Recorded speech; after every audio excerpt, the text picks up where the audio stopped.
Mais uma reflexão, um tempo para conhecermos a vontade de Deus através das Escrituras. Bem-vindo a mais esta reflexão. O que a gente precisa fazer para ter a vida eterna, para receber a vida eterna? Nós temos várias situações na Bíblia que justamente discutem este ponto. E especificamente temos a situação em Atos, no capítulo 16, quando Paulo e Silas são presos e então eles estão na prisão cantando, orando ao Senhor. E aí a gente pode observar, aquele lugar treme e tudo, a pessoa responsável por guardar a célula, o guarda, para guardar a prisão, ele dorme, mas quando ele acorda com o terremoto, as portas abertas, ele pensa que tinham fugido. Aí ele, quando Paulo responde, ao tentar se suicidar, Paulo responde dizendo que está todos ali, que ele não precisa fazer isso. Então ele pergunta o que ele precisa fazer para receber a vida eterna. O texto diz assim: então o carcereiro, tendo pedido uma luz, entrou correndo e, trêmulo, prostrou-se diante de Paulo e Silas. Depois, trazendo-os para fora, disse: Senhores, que devo fazer para que seja salvo? Ou, que devo fazer para ter a vida eterna? Ou, o que devo fazer para receber isso que vocês têm? É uma pergunta que nós fazemos e a gente ouve isto muito. O que fazer para ter a vida eterna? O que fazer para participar da eternidade? Nós precisamos entender como Paulo expõe aquele homem, ele expõe o Evangelho, a salvação por meio de Cristo Jesus. Não se trata do que a gente pode fazer no sentido de nos empenharmos para alcançar, porque a salvação não se trata disso. A salvação é um dom de Deus, um presente de Deus que nos é dado. É pela sua graça que somos salvos por meio do que Cristo fez. O Evangelho se trata disso, de expor aquilo que seja a vontade de Deus, o querer de Deus para a nossa salvação, nossa reconciliação e para a vida que devemos viver. Assim como este homem, muitos ainda questionam por desconhecer a salvação, desconhecer a eternidade e o que Deus realmente quer de nós. Não existe outra mensagem a ser anunciada que não a que Jesus trouxe, ou seja, é chegado o reino de Deus, que devemos nos arrepender.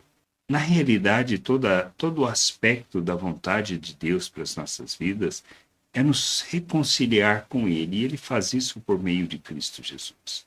Por isso, na sua morte nós recebemos o perdão, na sua ressurreição a justificação e somos colocados na presença de Deus. Mas o que temos que fazer? Arrepender-nos das nossas vidas que temos vivido, que não traduz, não explica, não revela a glória de Deus, porque andamos segundo a natureza humana, no nosso egoísmo, na nossa ganância, na nossa arrogância, na nossa hipocrisia.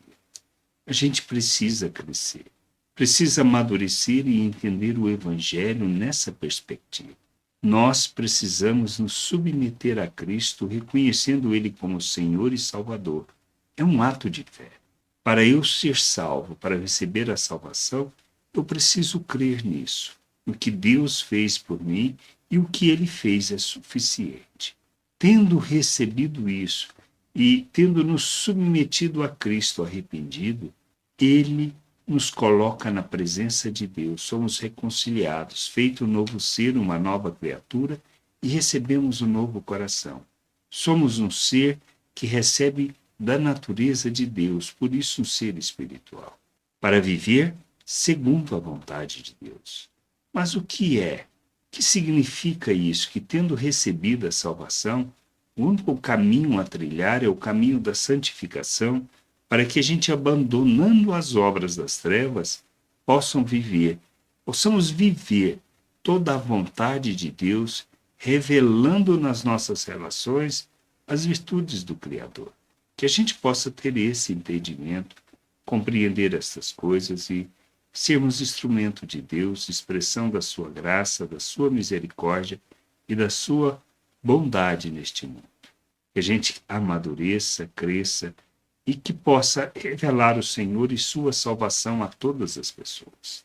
Que a gente entenda isso, que a gente possa viver a eternidade segundo o coração do Pai, segundo a sua vontade, não na nossa religiosidade, mas simplesmente despindo da natureza humana, nos revestindo de Cristo, pois Ele nos salva por meio de Cristo Jesus. É a graça revelada, é seu amor revelado na sua oferta em nosso favor, para que a gente, nos submetendo, recebamos da vida eterna do Criador e vivamos na sua presença. Graça e paz sobre a tua vida. Amém. Gostou da reflexão? Compartilhe. Não deixe de ler as Escrituras. Medite para poder crescer no conhecimento e vontade de nosso Deus e nosso Pai, para que, conhecendo o Senhor, possa o revelar ao mundo.